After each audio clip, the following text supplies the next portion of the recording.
जय हिंद दोस्तों। आज सबसे बड़े सवाल का आंसर देने के लिए मैं आ गया हूँ कि बहुत लोग कमेंट बॉक्स में पूछ रहे हैं कि आपने एसएसएफ की जॉब क्यों छोड़ी। एसएसएफ से बेस्ट जॉब शायद नहीं है। तो मैं आपको बताना चाहता हूँ कि एसएसएफ बहुत अच्छी जॉब है।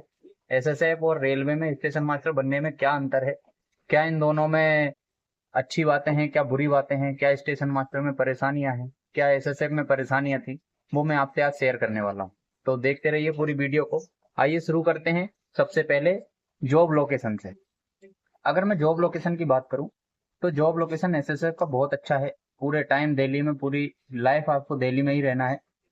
एक जगह ही आपकी जॉब लोकेशन होगी। अगर ट्रांसफर आपका होता भी है तो एक जगह से दूसरी जगह हो जाएगा, मतलब एक बिल्डिंग से दूसरी बिल्डिंग में हो जाएगा, लेकिन आप रहोगे दिल्ली में ही। उसके बाद बात करते हैं स्टेशन मास्टर में। तो स्टेशन मास्टर में सबसे बड़ी समस्या जॉब लोकेशन की है, क्योंकि हमें खुद को ही पता नहीं होता हमें किस स्टेशन पर कहाँ जॉब मिलेगी, कब हमारा ट्रांसफर हो जाएगा। और कभी कभी हमें ऐसे स्टेशन पर भी जॉब करनी पड़ती है जहाँ एक दुकान भी नहीं होती, पीने के लिए पानी भी हमें बाहर से लाना पड़ता है। तो ऐसी ये समस्याएं आती है। बाकी इसके बाद बात करें दूसरी, सैलरी की। तो सैलरी एसएसएफ की नौकरी में भी सैलरी बहुत अच्छी थी। 41 42 प्लस मिलती थी। और स्टेशन मास्टर में बात करें तो स्टेशन मास्टर में भी सैलरी अच्छी है वर्कलोड के हिसाब से। तो 60 प्लस सैलरी स्टेशन मास्टर में आपको मिल जाती है। उसके बाद बात करें डेजिग्नेशन। तो ये चीज भी बहुत महत्व रखती है कि आप लेवल 3 में जॉब कर रहे हो या लेवल 6 में जॉब कर रहे हो। वहां जैसे एसएसएफ में मैं था तो वहाँ लेवल 3 की हमारी जॉब, तो वहाँ वर्कलोड हम पे नहीं था, लेकिन लेवल 3 की जॉब में हमें सुकून था। वहीं यहाँ लेवल 6 की जॉब में हम आए हैं तो हमें अच्छा लगता है। बहुत लोग हमारी रिस्पेक्ट करते हैं, सब लोग हमसे सर कहते हैं। लेकिन वहाँ ऐसा था कि वहाँ हम लोगों को सबकी रिस्पेक्ट करनी पड़ती थी। उसके बाद बात करते हैं प्रमोशन। तो प्रमोशन के लिए भी मैंने उसे छोड़ दिया, क्योंकि एसएसएफ में प्रमोशन बहुत लेट होते हैं। 10 15 साल में एक बार हेड कांस्टेबल बनते हैं।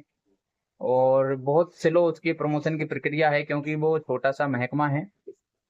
बाकी है बहुत अच्छा। और वहीं रेलवे में बात करें तो रेलवे में हर 5 साल में प्रमोशन आपका होना ही होना है। अगर आपको चार्जशीट नहीं मिलती है तो आपके प्रमोशन निश्चित रूप से 5 साल में हो जाते हैं। उसके बाद बात करते हैं मेडिकल की। तो मेडिकल सुविधाएं उसमें एसएसएफ में भी हैं। सीजीएचएस कार्ड उसमें बन जाता है, इलाज आप करा लो। सीजीएचएस हॉस्पिटल्स हैं। और रेलवे में मेडिकल की सुविधाएं सीजीएचएस से थोड़ी ज्यादा अच्छी हैं, क्योंकि रेलवे के अपने मेडिकल हैं। उनमें खर्चा भी नहीं लगता है और बहुत अच्छा इलाज भी होता है।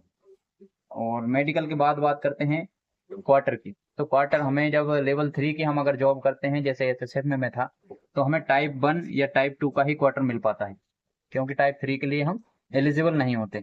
और वहीं बात करते हैं रेलवे में स्टेशन मास्टर लेवल 6 में अगर आप बन जाते हैं तो आपको टाइप 3 का क्वार्टर, जिसमें 2 रूम और अपना हॉल, किचन, ये सब मिल जाता है।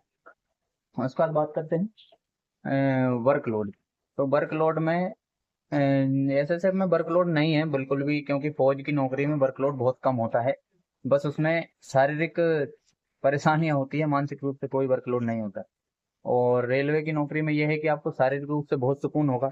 आपको कभी दौड़ना नहीं है, कहीं भागना नहीं है, लेकिन मानसिक रूप से आप पर बहुत वर्कलोड होता है।